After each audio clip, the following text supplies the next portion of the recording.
The views expressed on this podcast are those of the participants, not of Reuters News. So this is really a wealth transfer from poorer Americans to richer Americans, and it blows up deficits. It doesn't do much for growth, and that's why it's a fairly ugly piece of legislation. This week's episode is all about Donald Trump's big, beautiful bill. As with his first term in office, the president has put his full weight behind dragging a gigantic tax cut bill across the line. But there's plenty more in there, enough to ensure that Trump has already made more of a legislative mark. Yeah, this bill, signed by the president after half-hearted rebellions among the Republican Party in both chambers of Congress, is going to affect private equity, healthcare companies, firms fueling the energy transition, and on both sides of the Atlantic. So, stay tuned for this week's Viewsroom. It's Amy. And it's Jonathan, and we are back for another episode of the Viewsroom, your weekly podcast where breaking news columnists discuss the knottiest issues in business, economics, and finance. And I think Trump's tax and spending bill is most certainly naughty. First off, given some pretty memorable defeats he's suffered. Jonathan, was this on your bingo card of all the things you'd expect in a big, beautiful bill from Donald Trump? Definitely. I mean, look, I think successive presidents have learned that piecemeal legislative approaches premised on taking on one issue at a time just don't really work in the modern day Congress, especially, in the US, you have two chambers of Congress, a lot of folks in the lower chamber, the House of Representatives, 100 people in the Senate, which is the upper chamber, and it has all these Byzantine rules that can be used to stymie even efforts enjoying tremendous popular support. And it's not really clear that this bill has that support. Like, polling looks fairly negative right now that requires a grain of salt. You often see that after big bills move through. I think people in many corners are only just waking up to the kind of vastness of what this legislation encompasses. So, fortunately, we have our Sherpas through that. Gabriel Rubin, our Washington, D.C. correspondent, and Yawen Chen, who has been looking at how it will impact European companies, are here to walk us through the finer points. Yawen, Gabe, you are very welcome. Good to be here. Thanks for having us. Gabe, I'm right in saying that, as with as I was saying, so many ambitious agenda-setting bills that various presidents have looked to push, this one's greatest challenge was getting through the Senate, right? Yeah, definitely. The Republicans have pretty narrow margins in both chambers, but the Senate, because of its really Byzantine and crazy rules that have been developed over many decades and many different party changes, really require careful legislating and throwing out certain things that don't comply with careful budget rules. So once they got the bill through the Senate, it wasn't smooth sailing, but victory was in sight for the president. Got it. And when we got to that point, right, when the beautiful bill passed the Senate, you wrote a piece declaring its name is effectively a misnomer, right? Can you walk us through why you think that? Yeah, it's pretty ugly. This is a pretty ugly piece of legislation. It's not beautiful, Gabe. I'm shocked. It is not so beautiful in many different ways. Let's tick through a couple of those, and then we'll go into more detail after that. Basically, it blows up budget deficits. Republicans use the very sort of controversial type of budget math where they assumed the baseline was basically continuing these huge tax cuts that were passed during Trump's first term. So this is going to blow up budget deficits. It's going to add several $1 trillion of debt over the next 10 years. And it essentially is paying for large-scale tax cuts by cutting social service programs, mainly Medicaid, which is the insurance program for lower-income Americans, and also cutting food stamps or SNAP programs, which, of course, are nutritional benefits for lower-income Americans. So this is really a wealth transfer from poorer Americans to richer Americans. And it blows up deficits. It doesn't do much for growth. And that's why it's a fairly ugly piece of legislation. And so I suppose what we want to do is, because I think people probably, if you were reading sort of the mainstream news, you probably have a fairly good idea of exactly what you were talking about there. And I suppose at Breaking Views, what we've been trying to do is kind of hone in on some of the sectors that are either going to lose or win as a result of this. And I think one interesting area maybe to begin with is, as you talked about, green energy, right? So under President Biden, we saw this pretty massive effort to prop up U.S. green industry. That even went beyond the U.S.'s borders in terms of other European companies who did very, very well out of that. So how much of that has been undone by this bill? Yeah, a lot. So some context, President Biden, during his term, successfully got through a climate bill known as the Inflation Reduction Act. It also had many pharmaceutical components in there. But the core of the bill was production and investment tax credits for solar and wind energy, as well as more untested or more nascent technologies like carbon capture, as well as money for battery plants, etc. Really to push the green transition forward with a massive industrial policy bill. This piece of legislation just passed by Republicans in Congress and signed by Trump. Gets rid of nearly all of that. Obviously, many of the credits that have already gone out, those are largely safe.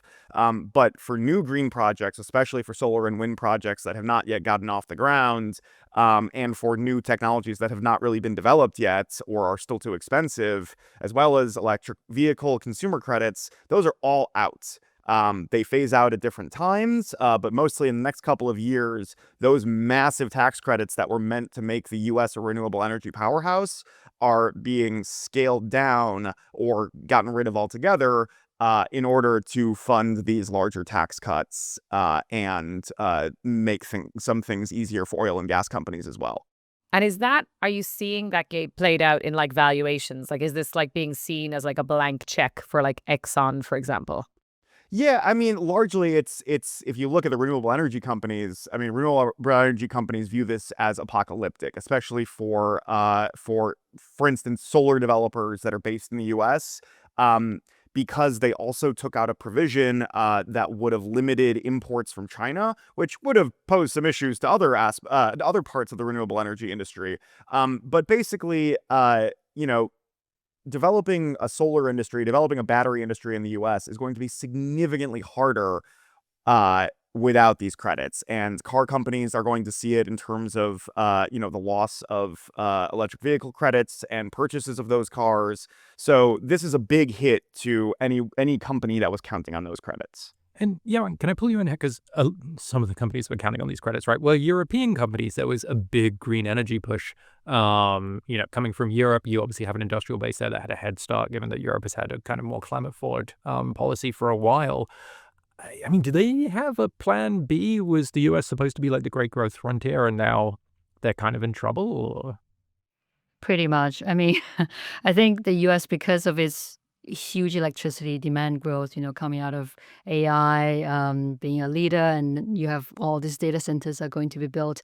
I think there was a lot of bet on, the US really needs cheap energy, and renewables provides the cheapest energy once they're built.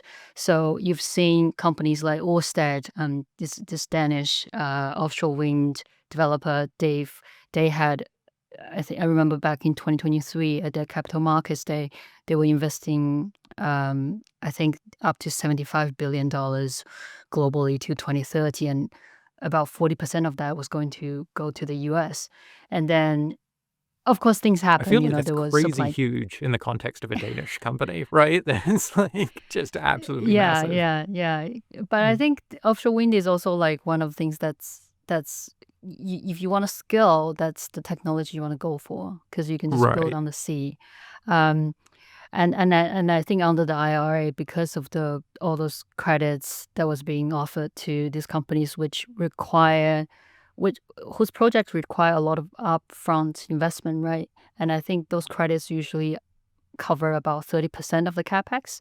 So if you are doing your economic return calculation, which is usually a few hundred basis points above their cost of capital, you really need those credits Right. to make sure that you can convince your investors. I had no idea Um, like the margin was that thin even like after the credits. That's crazy. And it's kind of funny though, Greg, because I feel like Europe kind of got hit coming and going in a certain way. I remember when the Inflation Reduction Act first passed, there was a lot of consternation among European politicians saying like, oh, this is effectively like a trade broadside against us. Like, the US is trying to effectively steal a march on green industry.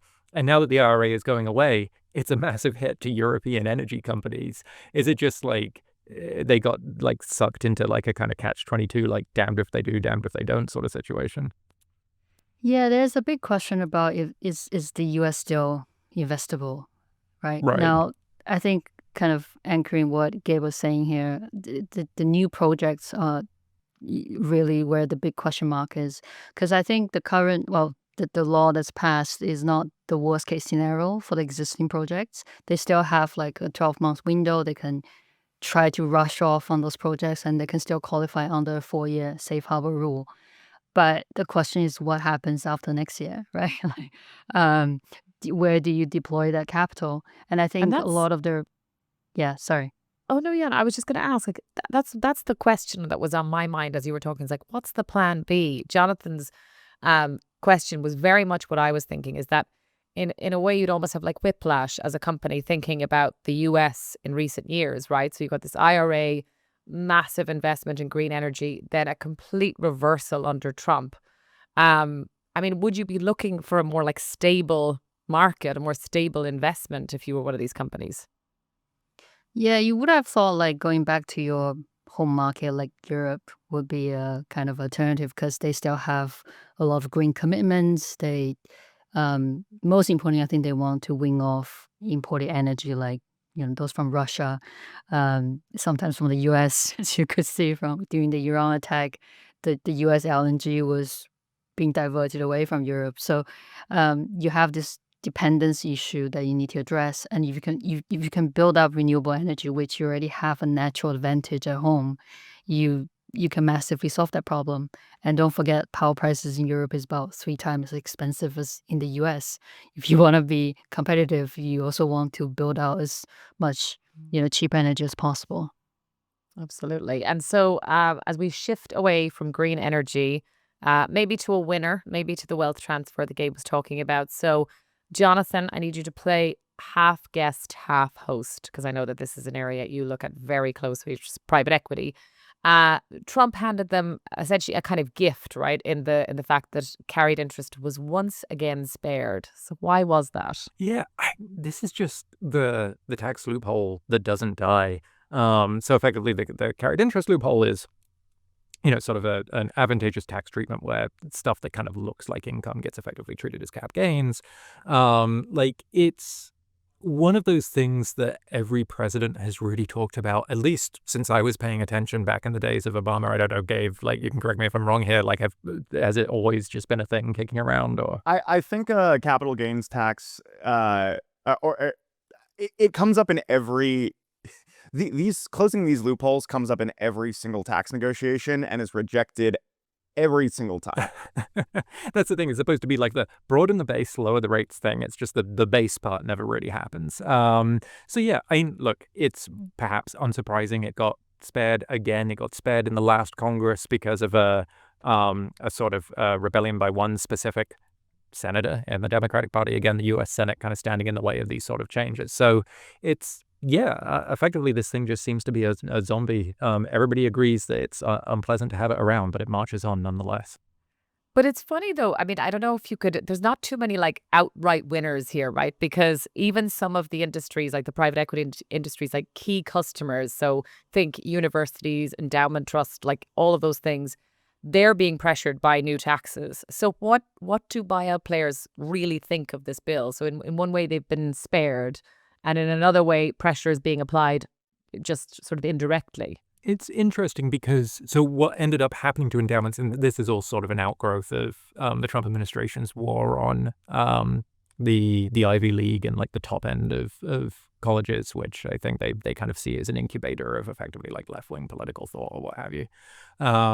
They threatened to go like very large here and put like a huge excise tax on profits from from investing in university endowments, which previously had gotten a much more favorable treatment. They are getting an additional tax, but on it's much less severe than I think was originally feared. So there will be an impact. It's on the margins. One interesting thing was somebody was mentioning to me a few weeks ago was, these are folks who their tax treatment was uniquely compatible with, say, big multi-manager hedge funds like the Millenniums, et cetera, of the world, who do like a lot of trades all the time. And that, they were like a really, really great customer there. So like not clear maybe necessarily what the impact of that is going to be. But then also for like private equity itself, you've seen, I think, beyond just the tax changes in this bill, the whipsawing with federal funding for colleges, the general antagonism towards colleges. It's forced them to pull down on investments, which means they need pull down on endowments, which means they need to sell investments, which means selling private equity stakes, which means putting less money back into the industry. So like a lot of it ricochets around. As to whether anybody is going to lose their mind over this, I don't know. There are always people waiting to pick those things up as the other side of a trade, right? Like you have a secondary market for private equity fund stakes. And there are much bigger prizes that people have their eyes on, e.g., do regulators become more amenable to mergers and kind of serial acquirers? Do we get far greater access for the private equity industry to people's pension savings? E.g., like, do you begin to get to a point where I could take my Thomson Reuters 401k and put it into a Blackstone buyout fund? So like there are some really, really like big prizes that they have their eyes on. Ultimately, I think probably it nets out to folks who still feel like they can do business with this administration and that they're getting something out of it. But yeah, it's definitely on the margins a hit. Yeah. And then that takes us to healthcare. So Gabe, again, just that sort of the broad headlines are that healthcare, that obviously a lot of healthcare has been taken away from some of the poorer people. How are the kind of healthcare companies reacting to this? So what exactly, I suppose, maybe to start, is going on when it comes to the actual companies that are providing this, whether it's insurance or healthcare more generally? Yeah, so essentially what happens in this law is that the amount that the federal government spends on Medicaid drops and puts more of that responsibility onto the states. But the states don't have that money, so the end result is a cut. The end result is a cut in the services that are provided, and Medicaid, especially in rural areas, not just rural areas by any means, upwards of 70 million people are on Medicaid, but in rural areas, especially poorer rural areas, hospitals are going to close. Hospitals that have already closed, that people might have hoped might reopen, will stay closed. The quality of care will change. And there might be buyout opportunities for privatization of certain institutions, but what you essentially have is a loss of care in all of these areas that is administered by health insurance companies and hospital owners. So without all of these federal funds going into the healthcare system, that's going to lead to a lot of lost business for really the entirety of the healthcare sector, and big companies that are essentially serve as government contractors, United Healthcare, Elevance, health insurers such as those, are going to feel the hit from this for sure. And Jonathan, can you see that yet? Can you see what investors are sort of picturing into the distance as to what happens to those companies? Oh, totally. I mean, well, I feel like the problem is like what's already going wrong. So our colleague Rob Siren wrote a great piece about some of the healthcare stocks, including United Health and some others that are like big, like titans of the U.S. healthcare industry, right? And they are sinking like stones because already costs, which had been sort of flatlining for a while, are going back up again. People are sicker than they anticipated in various government-run programs. Like the whole thing is beginning to feel like it's unraveling somewhat already. And then on top of that, you've got all of this new stuff coming down the pipe, which is like, is interesting. And I kind of want to step back for a second on it because it feels like what we're going through is a great unwinding of some of the things that happened in the past decade and a half. You look at, and Gabe, like, tell me if this is a fair summation of it. The first Trump administration tried to repeal the Affordable Care Act, the kind of landmark health legislation passed by Barack Obama. This time they're effectively like defunding big bits of it, right? Yeah, they definitely are. Yeah. They're I mean, Obamacare, the passage of Obamacare resulted over many years as states expanded Medicaid, resulted in upwards of 20 million people getting insurance, right? The uninsured ranks, declined by that number. In this case, over 10 years, the projections are something between 11 and 16 million people will lose their health insurance. So we're really going in the opposite direction of a gap that was closing under the Affordable Care Act, Obamacare, and Right. we're going back in the opposite direction. Right. So that's, like you're saying, a decade plus of gains that get kind of wiped out there in terms of healthcare reform in the United States. And yeah, and I wonder this for Europe, because if we're seeing this sort of revanchist pullback on policy areas that we had thought oh, we're consolidating gains after all these years of trying for so long, it seems like climate is maybe one of those areas where you do see some sort of backlash politics growing, at least in the US, and from what I gather in some other countries as well. I mean, do you think there is the potential for any kind of similar political situation evolving around the green economy in Europe, or is it just a totally different political settlement over there? Um, I think the backlash on climate and green transition has happened for some time now. But Oh, the, interesting. the, the Right. US bill really, I mean, it cements that in the US, right? And in Europe, Mm. like I said, the discussion about energy security puts renewables and green transition still at the front and center of policy. But at the same time, you've got businesses, manufacturing in Europe trying to protest against various rules that Europe is deliberating or trying to kind of curb their emissions and making their production more expensive. And the other thing is, if you want more growth, economic growth, if you want more renewable capacity, you also need more demand for economic growth. Like you need more AI, more data centers, but Europe at the same time is also handicapped by some of the red tape. You don't have, modern grids, all these things that's kind of limiting your potential, your kind of your way to live up to that potential in renewables and transition. And all these European companies, some of them are really burned by the U.S. Ambition, like Orsted.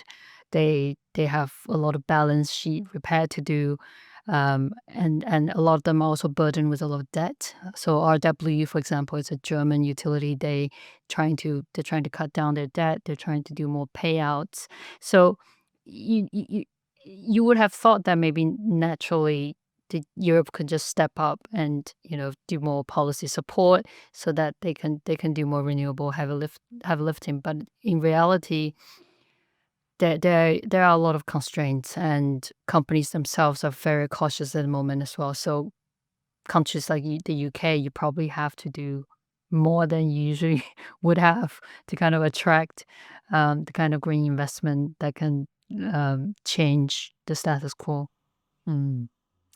And Gabe, I'm just sort of curious, maybe just to wrap up. I mean, is this it for Trump? Is this what he needed to do? Is this all encompassed? Are we kind of one big beautiful bill and done, or is there more offspring to come from this, do you think? Well, I don't think we're ever done when it comes to Trump. Obviously, as we're recording this, we're in the midst of sort of a resurgence of the trade war, which had, I wouldn't say gone dormant by any means, but certainly had been slightly on the back burner as the administration negotiated. So there's much more to come on trade and sort of reorienting the US's place in the sort of world economic firmament, and sort of trade flows and how those will change throughout the rest of Trump's term. And in terms of legislation, I doubt this will happen. I highly doubt this will happen. But you have Speaker Mike Johnson, the head of the Republicans in the House of Representatives, saying he wants to do 2 more reconciliation packages to put out, the rest of Trump's agenda, get a lot of sort of longtime goals of the Republican Party codified into law. Again, I'm highly skeptical that will happen. This was a massive lift, and presidents rarely, if ever, get this many bites at the apple. I think this was Trump's big one. But hey, Biden passed multiple major pieces of legislation during his one term in office, so it wouldn't be outside of the realm of possibility, even if I'm a bit skeptical that it'll happen. I guess time will tell. Obviously, I'm sure it will be an orderly and manageable process, whatever happens that respects No the doubts. norms of the institutions. Yes, but nonetheless, I think that's a good place to wrap it up. Gabe, Yawen, thank you so much for your time. Thanks for having us. Thank you. Thanks for tuning in. This podcast was produced by Cheryl Pena in New York and Gregory Garner in Toronto. You can listen to a new episode of The Viewsroom every Thursday on the Reuters app or your favorite platform.